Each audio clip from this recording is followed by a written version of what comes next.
പ്രിയൻ, ഈ ബ്രിട്ടീഷ് യുദ്ധവിമാനം 3 ദിവസമായി ഇന്ത്യയിൽ തങ്ങുകയാണ്. അത് തിരിച്ചു പോകുന്നില്ല. എന്താണത്? സാങ്കേതിക തകരാറാണോ അതല്ലെങ്കിൽ മറ്റെന്തെങ്കിലും ദുരൂഹതയുണ്ടോ എന്നുള്ള ചോദ്യമാണ് എല്ലാവരും ഉയർത്തുന്നത്. എന്താണ് സംഭവം? അതെ, നമുക്ക് ആ ഒരു സംശയം തന്നെ ഇവിടെ ഉയർത്താം. UK-യുടെ F-35B എന്ന് പറയുന്ന അതിനൂതനമായിട്ടുള്ള ഒരു സ്റ്റെൽത്തി യുദ്ധവിമാനമാണ് ഇന്ത്യയിൽ ഇപ്പോൾ തുടരുന്നത്. അത് അവർ വന്നതിന് കാരണം പറഞ്ഞിരിക്കുന്നത് എന്താ? 14 തീയതി ജൂൺ 14 ഇവിടെ എത്തിയിരിക്കുന്നത് എന്നുള്ളതാണ്. അവരൊരു സിവിലിയൻ എയർപോർട്ടിൽ വന്നിറങ്ങിയിരിക്കുന്നു. HMS പ്രിൻസ് ഓഫ് വെയിൽ എന്ന് പറയുന്ന UK-യുടെ എയർക്രാഫ്റ്റ് കാരിയറിൽ നിന്നാണ് ഈ യുദ്ധവിമാനം ഇവിടെ എത്തിയിരിക്കുന്നത്. അശാന്തമായ കടൽ, ഇന്ധനം കുറവ്, മോശം കാലാവസ്ഥ തുടങ്ങിയ കാരണങ്ങൾ പറഞ്ഞാണ് അത് ഇന്ത്യയിലേക്ക് ലാൻഡ് ചെയ്തിരിക്കുന്നത്.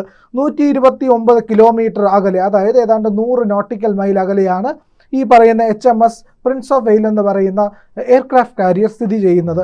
പക്ഷേ നമുക്കൊന്ന് ആലോചിച്ച് നോക്കാം ചില കാര്യങ്ങൾ എന്തൊക്കെയാകാം ഇവിടെ ഈ യുദ്ധവിമാനം വന്നിറങ്ങാനുണ്ടായ സാഹചര്യം നോക്കാം. ഈ പറയുന്ന മോശം കാലാവസ്ഥയോ ടെക്നിക്കൽ പ്രശ്നങ്ങളോ ഒക്കെ ആണെങ്കിൽ തന്നെ മറ്റൊരു കാരണം ഇവർ പറയുന്നത് ഇന്ധനം കുറവാണ് എന്നുള്ളതാണ്. അങ്ങനെ ഇന്ധനം കുറവാണെങ്കിൽ ആ വിമാനം വന്നിറങ്ങുമോ എന്നുള്ളതാണ് ഏറ്റവും വലിയ സംശയം. അങ്ങനെ ഇന്ധനം കുറയുന്ന രീതിയിൽ ഒരു കാരണവശാലും F-35 പോലുള്ള യുദ്ധവിമാനങ്ങൾ പറക്കാറില്ല, അങ്ങനെ അവർ പറത്താറില്ല എന്നുള്ളതാണ് ഇതിനകത്തെ ഏറ്റവും സുപ്രധാനമായ കാര്യം എന്നുള്ളത്. ഒരു വിധത്തിലും ഇന്ധനം കുറഞ്ഞു പോയി അതുകൊണ്ട് ഞങ്ങൾക്ക് ലാൻഡിങ് ചെയ്യണം എന്ന് പറയാനുള്ള ഒരിടയും സാധാരണഗതിയിൽ യുദ്ധവിമാനങ്ങൾ വരുത്താറില്ല എന്നുള്ളത് പ്രധാനപ്പെട്ട കാര്യമാണ്. ഇനി അഥവാ ഇന്ധനം കുറഞ്ഞാൽ തന്നെ ഇന്ത്യയിൽ അവർ വന്നിട്ട് ഇന്ത്യയുടെ യുദ്ധവിമാനങ്ങളിൽ ഉപയോഗിക്കുന്ന ഈ മിലിറ്ററി പർപ്പസിനുള്ള ഈ ഇന്ധനം അവർ നിറയ്ക്കുമെന്ന് തോന്നുന്നുണ്ടോ? കാരണം അങ്ങനെ ചിന്തിക്കാൻ യാതൊരു സാധ്യതയും കാണുന്നില്ല എന്നുള്ളതാണ്. ഈ പറയുന്ന F-35B പോലുള്ള അതിനൂതനമായിട്ടുള്ള യുദ്ധവിമാനങ്ങളിൽ നിറയ്ക്കുന്നത് JP-5, JP-8 പോലുള്ള മിലിറ്ററി ഗ്രേഡ് ഫ്യൂലുകളാണ് ഉപയോഗിക്കുന്നത്. ഈ ഫ്യൂലുകൾക്ക് സമാനമായിട്ടുള്ള ആൻറ്റി കൊറോഷൻ ആയിട്ടുള്ള anti icing, anti corrosion, better lubrication, thermal resistant, അങ്ങനെ തെർമൽ സ്റ്റെബിലിറ്റി, അതായത് ഈ പറയുന്ന ചൂടിനെ ബാധിക്കാത്ത, ചൂട് ബാധിച്ചാൽ പ്രശ്നം വരാത്ത, ആൻറ്റി ഐസിങ്, ഐസായിട്ട് മാറാത്ത, നല്ല ഫ്ലൂയിഡിറ്റി, ലൂബ്രിക്കൻ്റ് കൂടുതലായിട്ടുള്ള, ആൻറ്റി കൊറോഷനായിട്ടുള്ള അങ്ങനത്തെ ഫ്യൂവലാണ് എല്ലാ ഈ പറയുന്ന ജെറ്റുകളിൽ ഉപയോഗിക്കുന്നതെങ്കിലും ഇതിന് കുറച്ച് സ്പെസിഫിക്കേഷൻ ഉണ്ടാവും. ഇന്ത്യയുടെ ഇതും പ്രത്യേകതകളുള്ള ഇന്ധനം തന്നെയാണ്, എന്നാൽ ഇവയിൽ നിന്ന് വ്യത്യാസമുണ്ട് സ്വാഭാവികമായിട്ടും. അപ്പോൾ ഇന്ത്യയുടെ ഇന്ധനം ഇതിലേക്ക് ഒഴിക്കാമോ എന്ന് ചോദിച്ചു കഴിഞ്ഞാൽ നിറയ്ക്കുന്നതിൽ തെറ്റില്ല. പക്ഷേ ഇത് തമ്മിൽ വലിയ അന്തരമുണ്ട്.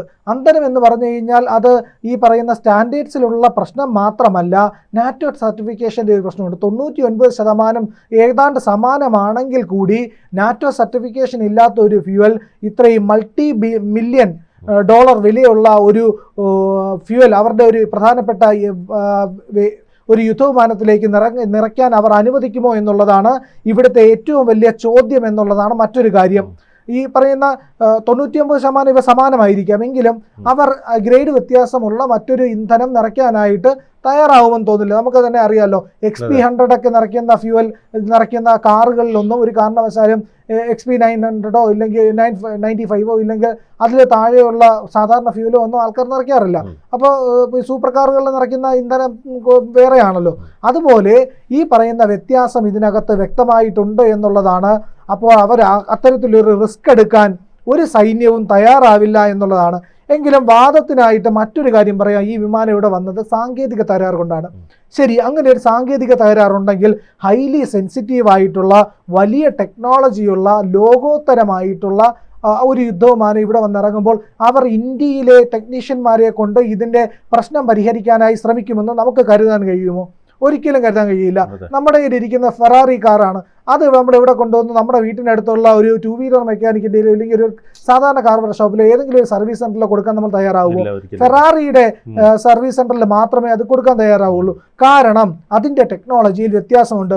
ഇന്ത്യയുടെ കയ്യിൽ വലിയ ടെക്നോളജി എല്ലാം ഉണ്ട്. ഇന്ത്യ ശരിയാണെങ്കിൽ തന്നെയും അവരവർ തന്നെ ഉപയോഗിക്കുള്ളൂ. നമ്മളിപ്പോൾ ഒരിക്കലും ചെന്നിട്ട് നേപ്പാളിൽ നമ്മുടെ ഒരു വിമാനം ഇറങ്ങിയിട്ട് അവിടെ വെച്ച് നന്നാക്കാമെന്ന് വിചാരിച്ച് നമ്മൾ സമ്മതിക്കും? ഇല്ലെങ്കിൽ ശ്രീലങ്കയിൽ പോട്ടെ, സിംഗപ്പൂരിലായാൽ പോലും നമ്മൾ അവിടെ വെച്ച് നമ്മുടെ യുദ്ധവിമാനം റിപ്പയർ ചെയ്യാൻ തയ്യാറാവില്ല. കാരണം നമ്മൾ കസ്റ്റമൈസ് ചെയ്തതാണ്, നമ്മൾക്ക് അതിനകത്ത് ഒരുപാട് പ്രത്യേകതകളുണ്ട്, നമ്മളുടെ സൈനിക രഹസ്യങ്ങൾ അതിൻ്റെ അകത്തുണ്ട്. അതൊരിക്കലും മറ്റൊരാളുമായി പങ്കുവയ്ക്കാൻ നമ്മൾ തയ്യാറാകില്ല എന്നുള്ളതാണ്. അതുകൊണ്ട് തന്നെ UK ടെക്നീഷ്യന്മാർ ഇവിടെ ഹെലികോപ്റ്ററിൽ കഴിഞ്ഞ ദിവസം എത്തിയിരുന്നു. ഹെലികോപ്റ്ററിൽ നിന്ന് അവരിവിടെ എത്തി ഇതിൻ്റെ പരിശോധനകളെല്ലാം നടത്തിയിട്ടുണ്ട്.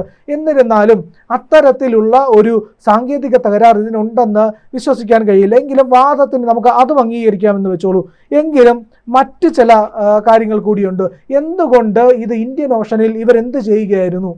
ഇത് ഇന്ത്യൻ ഓഷനിലായിരുന്നത് കൊണ്ടാണല്ലോ, 129 നോട്ടിക്കൽ മൈൽ അകലെ നിൽക്കുന്നത് കൊണ്ടാണല്ലോ, അല്ലെ 100 നോട്ടിക്കൽ മൈൽ അകലെ നിൽക്കുന്നത് കൊണ്ടാണല്ലോ ഏറ്റവും അടുത്ത സ്ഥലമായിട്ടുള്ള തിരുവനന്തപുരം എയർപോർട്ടിലേക്ക് ഇത് വന്നിറങ്ങുന്നത്. അതിൻ്റെ കാരണം എന്തെന്ന് പറഞ്ഞു കഴിഞ്ഞാൽ ഇവർ ഒരു സമുദ്ര അഭ്യാസ പ്രകടനത്തിലായിരുന്നു. ഈ പറയുന്ന HMS പ്രിൻസ് ഓഫ് വെയിൽ എന്ന് പറയുന്ന യുദ്ധ വിമാനവാഹിനി കപ്പൽ. അത് എങ്ങനെയെന്ന് പറഞ്ഞു കഴിഞ്ഞാൽ ഓപ്പറേഷൻ ഹൈമാസ്റ്റ് എന്ന് പറയുന്ന ഒരു സൈനിക അഭ്യാസ പ്രകടനം ഇന്ത്യൻ ഓഷനിൽ നടന്നു. അതിൽ ഇന്ത്യയും പങ്കാളിയായിരുന്നു. ഇത് 8 മാസം നീണ്ടു നിൽക്കുന്ന ഒരു സൈനിക അഭ്യാസമാണ്. അതായത് ഒരു മാരിടൈം പ്രാക്ടീസാണ്, ഒരു ഈ പറയുന്ന സൈനിക അഭ്യാസ പ്രകടനമാണ്. അതിന് വേണ്ടിയിട്ട് അതിൻ്റെ പരീക്ഷണത്തിനും അതിൻ്റെ കാര്യങ്ങൾക്ക് വേണ്ടിയിട്ടാണ് ഈ പറയുന്ന HMS പ്രിൻസ് ഓഫ് വെയിൽ ഇന്ത്യൻ ഓഷനിലെത്തിയത്. ഇത് കഴിഞ്ഞ ഏപ്രിൽ മാസത്തിലാണ് അറ്റ്ലാന്റിക് സമുദ്രത്തിൽ നിന്ന് യാത്ര തിരിച്ചത്. ഇന്ത്യൻ ഓഷൻ വഴി പസഫിക് ഓഷൻ വഴി തിരിച്ചു പോവുക എന്നുള്ളതാണ് ഇവരുടെ ഒരു ഗംബ വാക്ക് എന്നാണ് ഇതിനെ പറയുന്നത്. അങ്ങനെ ഒരു യാത്രയിലാണ് ഇവർ. ആ വരുന്ന വഴിക്ക് ഇവരുടെ കൂടെ ഇവരുടെ അലൈസ് ആയിട്ടുള്ള കാനഡ, സ്പെയിൻ, നോർവേ തുടങ്ങിയ രാജ്യങ്ങളും ഈ പറയുന്ന പ്രിൻസ് ഓഫ് വെയിലിനൊപ്പം തന്നെ മറ്റ് ഷിപ്പുകളിലായിട്ടൊക്കെ ഉണ്ട്. ഇതിനോടൊപ്പം ആ രാജ്യങ്ങൾ സഹകരിക്കുന്നുണ്ട്. ഇവിടെ വന്നാൽ പസഫിക് ഓഷനിൽ വന്നിട്ട് ജപ്പാനുമായിട്ട് ഇവർ അഭ്യാസ പ്രകടനം നടത്തുന്നു. അത് കഴിഞ്ഞ് ഓസ്ട്രേലിയയുമായിട്ട് നടത്തുന്നു. പിന്നെ ഇന്ത്യൻ നേവി അവരുമായിട്ട് സഹകരിച്ച് ഒരു അഭ്യാസ പ്രകടനവും നടത്തിയിട്ടുണ്ടായിരുന്നു. പക്ഷേ അതൊക്കെ ശരി തന്നെയാണ്. എങ്കിലും ഇതിന് എന്താണ് ഇവരുടെ യാത്രയുടെ ലക്ഷ്യം എന്ന് പറഞ്ഞു കഴിഞ്ഞാൽ ഫെമിലിയറൈസേഷൻ, അതായത് ഈ പാതയെല്ലാം തന്നെ പരിചിതമാക്കാനുള്ള ഒരു യാത്ര കൂടിയാണിത്. മറ്റൊന്ന് എന്ന് പറഞ്ഞാൽ ആക്സസ് മാപ്പിംഗ്. അവർക്ക് ഈ മേഖലയിലെല്ലാം തന്നെ കൃത്യമായി കടന്നു പോകുമ്പോൾ ഈ മേഖലയിൽ ഓരോ വർഷവും എന്തെല്ലാം മാറ്റം വരുന്നുണ്ട്, സമുദ്രത്തിൻ്റെ സ്വഭാവത്തിൽ എങ്ങനെ മാറ്റം വരുന്നുണ്ട്, പ്രാദേശികമായ സ്ട്രാറ്റജിക് ഇംപ്രൂവ്മെൻറ്റുകൾ എന്തൊക്കെയാണ്, ഇത്തരത്തിലുള്ള സൈനികമായ ഇനി വേണ്ടി വരുന്ന ആവശ്യങ്ങൾ എന്തൊക്കെയാണ്, ഇതെല്ലാം തന്നെ ഇവർ കണക്ക് കൂട്ടിയാണ് ഈ പറയുന്ന യാത്ര ഇല്ലെങ്കിൽ ഈ സൈനിക അഭ്യാസം 8 മാസം നീണ്ടു നിൽക്കുന്നത് സംഘടിപ്പിക്കുന്നത്. ഇവരുടെ സൗഹൃദ രാഷ്ട്രങ്ങളുടെ അതിർത്തികൾ പഠിക്കുക, ആ മേഖലകളിൽ എന്തൊക്കെ മാറ്റം വന്നു എന്ന് തിരിച്ചറിയുക, ഇതെല്ലാമാണ്. പക്ഷേ ഇതെല്ലാമാണെങ്കിലും എന്തുകൊണ്ട് ഇന്ത്യയിലേക്ക് അവർ വന്നിറങ്ങി എന്നുള്ളതിൻ്റെ ഒരു ചോദ്യം അവിടെ നിൽപ്പുണ്ട്. അതായത് ഇത് ഒരു പരീക്ഷണമാണ്. സൗഹൃദ രാഷ്ട്രങ്ങളുടെ അതിർത്തിക്കുള്ളിൽ തങ്ങളുടെ യുദ്ധവിമാനങ്ങൾക്ക് ഇറങ്ങാനാകുമോ എന്നുള്ള ഒരു പരീക്ഷണമാണ് UK നടത്തിയത് എന്നാണ് ഡിഫൻസ് വിദഗ്ധർ, പ്രതിരോധ വിദഗ്ധർ പറയുന്നത്. നിശബ്ദമായ ഒരു പരീക്ഷണമായിരുന്നു ഇത്. ശരിക്കുള്ള യുദ്ധകാലത്തേക്കുള്ള ഒരു തയ്യാറെടുപ്പ്. ഒരു യുദ്ധം ഉണ്ടായില്ലെങ്കിൽ എന്തെങ്കിലും ഒരു പ്രശ്നമുണ്ടായാൽ ഈ മേഖലയിൽ ഈ പറയുന്ന സൗത്ത് ഏഷ്യയിലേക്ക് വരുമ്പോൾ അവർക്ക് ഇന്ത്യക്കുള്ളിൽ ലാൻഡ് ചെയ്യാൻ കഴിയുമോ, ഇന്ത്യ എങ്ങനെ അവരോട് സഹകരിക്കും എന്നുള്ളതിൻ്റെ ഒരു പ്രധാനപ്പെട്ട നീക്കമാണ് അവരിപ്പോൾ നടത്തിയത് എന്നാണ് നമുക്കിതിൽ നിന്ന് മനസ്സിലാകുന്നത്.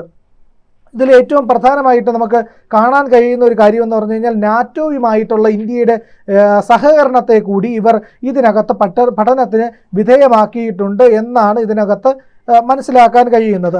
ഏറ്റവും ശ്രദ്ധേയമായിട്ടുള്ള ഒരു കാര്യം, ഈ നിശബ്ദ പരീക്ഷണത്തിന് വേണ്ടിയിട്ട് ഒരു ദീർഘമായിട്ടുള്ളൊരു പദ്ധതി UK തയ്യാറാക്കിയിരുന്നിരിക്കണം എന്നാണ് ഇവർ നമുക്ക് കണക്കാക്കാൻ കഴിയുക. എന്തെങ്കിലും ഒരു അത്യാവശ്യം ഉണ്ടായോ, ഈ പറയുന്നത് പോലെ ഒരു സാങ്കേതിക തകരാറോ ഫ്യൂൽ കുറഞ്ഞതുമായിട്ടുള്ള അത്യാവശ്യ ഘട്ടം ഉണ്ടായോ എന്ന് ചോദിച്ചാൽ ശരി, അത് സമ്മതിക്കാം. കാലാവസ്ഥ പ്രശ്നമാണോ, അതുമായിരിക്കാം. പക്ഷേ ഇവിടെ ഏറ്റവും പ്രധാനമായി അവർ പരീക്ഷിച്ചത് ഇന്ത്യയുമായിട്ടുള്ള സഹകരണം. നാറ്റോ സഖ്യകക്ഷികൾക്ക് ഇന്ത്യയുമായിട്ടുള്ള സഹകരണം എങ്ങനെയായിരിക്കും, എങ്ങനെയാണ് ഒരു യുദ്ധവിമാനം വന്നാൽ നമ്മൾ പ്രതികരിക്കുക, അവരോട് എങ്ങനെ സഹകരിക്കും, ഇനി ഇന്ധനം തീർന്നാൽ, സാങ്കേതിക തകരാറുണ്ടായാൽ, ഇല്ലെങ്കിൽ മറ്റെന്തെങ്കിലും പ്രശ്നമുണ്ടായാൽ നമ്മൾ എങ്ങനെ സഹകരിക്കുമെന്ന് പഠിക്കാൻ കൂടിയാണ് ഇംഗ്ലണ്ട് ഈ നീക്കം നടത്തിയത് എന്നാണ് സാങ്കേതികമായി ടെക്നിക്കലി ഈ പറയുന്ന പ്രതിരോധ വിദഗ്ധരെല്ലാം നൽകുന്ന ഒരു വിശദീകരണം. അപ്പോൾ ഇന്ത്യയും ഇംഗ്ലണ്ടും തമ്മിലുള്ള സഹകരണം കൂടുതൽ ആഴത്തിലേക്ക് പോകുന്നുണ്ട്. നമ്മളുടെ പ്രതിരോധ മേഖലയിലെ സഹകരണം വർദ്ധിക്കുന്നുണ്ട്. അങ്ങനെയാണെങ്കിൽ അവർ ഇന്ത്യയിലേക്ക് എത്തുന്നതിൻ്റെ ഒരു കടന്നുവരവിലെ പരീക്ഷണം, ഇല്ലെങ്കിൽ എങ്ങനെയായിരിക്കും ഇന്ത്യയുടെ റിയാക്ഷൻ എന്നുള്ളത് കൂടി അറിയുക എന്നത് ഈ വന്ന ലാൻഡിങ്ങിൽ ഉണ്ട് എന്നാണ് കരുതാനാവുക. സ്വാഭാവികമായിട്ടും മധ്യ പടിഞ്ഞാറൻ ഏഷ്യയിൽ രൂപപ്പെട്ടിരിക്കുന്ന പ്രശ്നങ്ങളുടെ കൂടി പശ്ചാത്തലത്തിലാകാം ഇങ്ങനെയൊരു പരീക്ഷണത്തിന് ഇംഗ്ലണ്ട് മുതിർന്നത് എന്നാണ് നിരീക്ഷണം.